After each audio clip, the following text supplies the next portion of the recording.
It's Aaron, and today we're going to talk a little bit about trans rights. Trans rights, by the way, and I feel it's fitting that we would talk about trans rights today, not only because the Surfs TV is putting on a fundraiser for trans rights, linked in the description box below, but also because I was able to find this old, spooky, possibly haunted, very echoey, abandoned church, and I thought to myself, what a better place to do a video about trans rights than one of the epicenters of the removal of human rights for the last 1,000 years. Now, this video isn't about the church's relation to trans rights, though one day maybe I will do a video about that. Today, we're going to talk a little bit about a conversation I had this morning with some individuals while I was doing some research for this charity event put on by the Surfs.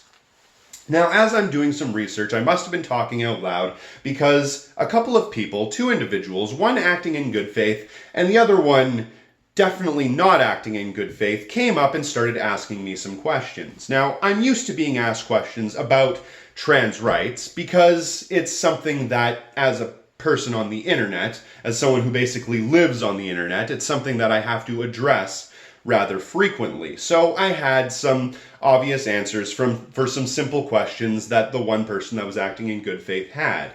A lot of these questions, of course, were meandering and not very to the point. They didn't really know what they wanted to ask, but at the same time, I still didn't have my coffee by that point in the morning, so I might have been a little bit more aggressive than I usually am. But I was trying to answer as many of their questions as I possibly could with as good of answers as I could give them in regards to biology, why someone would want to do a thing like that, and all sorts of other things. When the person that was acting in bad faith decided to ask some questions that I was not so interested in answering. Like how someone would go about lopping off parts of their body. Now, that isn't exactly what they said. They used much more graphic words, but needless to say, it was starting to be a conversation that I didn't necessarily want to be having. Now, I don't mind having these sorts of conversations when I've had my morning coffee and I'm not an angry, curmudgeonly asshole of a bitch, but I hadn't yet, and I turned to this person and I said to them, you know, I am a leftist, I believe in trans rights, and I think that trans people should have human rights just like everyone else. And this person kind of snickers at me and says, you know what, if I was to find out if someone had a penis when I brought them home after I was at the bar, I'd fucking kill that person. I'd murder them. Of course, they said this as a joke, and the person that was acting in good faith kind of gave a little bit of a chuckle, probably because it made them feel awkward, or maybe they felt that way too. I'm not entirely sure. There's no real way of knowing. But it definitely didn't make me chuckle. It didn't make me laugh. It wasn't something that I thought was funny or interesting or witty at all. I actually thought that it was fucking disgusting. So I said to them, I don't think that's really that funny of a fucking joke. They said, hey, come on, what's wrong, man? You're getting triggered for no reason. Why do you gotta get all upset about nothing? I said, I'm not. But what I am upset about is that you're perpetuating this idea, this narrative that's basically been able to demonize and attack trans people throughout the last decade. It's something that is a serious problem. Now, it's not the fact that a bunch of trans people are sitting around in bars waiting for your ugly ass to pick them up and bring them home so they might be in danger of them getting attacked or killed by some fucking creep like you. But there is the fact that a lot of these people are preyed upon, and once in a while, in a dark alleyway or in a hallway or whatever it is, they get singled off, they get sectioned off by themselves, and someone goes to do something terrible to them.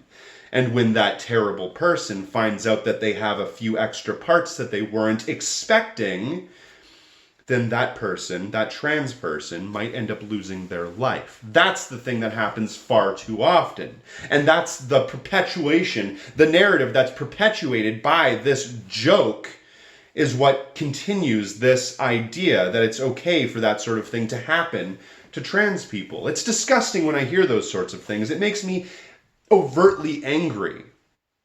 course, I talked to them about it. I wanted to make them understand that trans people are fucking human beings. They should have rights just like everyone else. But to a certain extent, you start to realize that when you're already having to defend a human being as being a fucking human being, you're having to say, this is actually a person. You have to treat them with respect and dignity and rights. When you're already having that conversation with someone, that conversation has already started on such an awkward footing that it's almost impossible to actually get to a place of understanding.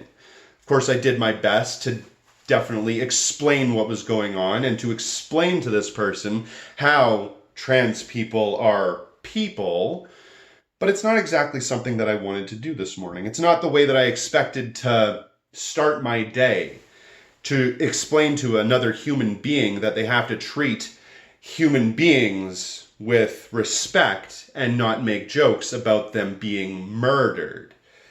When these jokes are made, it perpetuates the idea that it's okay to act that way with people in real life. That's the thing about jokes. They're 50% true, 50% fake. That's kind of the way you make a good joke. And with every joke having a certain amount of truth to them, you end up in a situation where people might be laughing along with you, but some of them are thinking that it's actually the right thing to do. That's where you have the problem with stochastic terrorism and people making these jokes that end up turning into real, actual lives lost, which has happened so many times in the past. I don't appreciate when people make those kinds of jokes, and it's not something that I want to hear from another individual online or in real life, but I tried to deal with it as best I could. But that doesn't mean that everybody who's in that situation has to deal with it. I understand and I empathize with all of the trans people out there who get berated with this kind of mentality day in and day out and have to defend their livelihood, defend themselves, their life to other individuals. And I understand why they just don't have the fucking time for it. Why they say that it's not up to them. It's not their responsibility to educate cis people on their condition. But at least I was in a position where I actually could. And I could explain to them at least a little bit about the situation and how they were fucking wrong. Now, I did call this person out. I told them, I called the kettle black because it was a fucking black kettle. And I said, listen, that's not a funny fucking joke. And I don't like the way that you're talking about these people because that actually has real world consequences. They kind of hummed and hawed. They didn't really understand what I was trying to say exactly, but they got the gist. And I hope that at least the next time this person goes out and says something like that, they have it in the back of their heads that trans people are actually human beings, and maybe we shouldn't start demonizing them because they happen to have a couple extra parts that you're not expecting. At least that's the way I look at it. If you do get a chance, please check out my Patreon. Every dollar does help fund this show. And thanks for watching.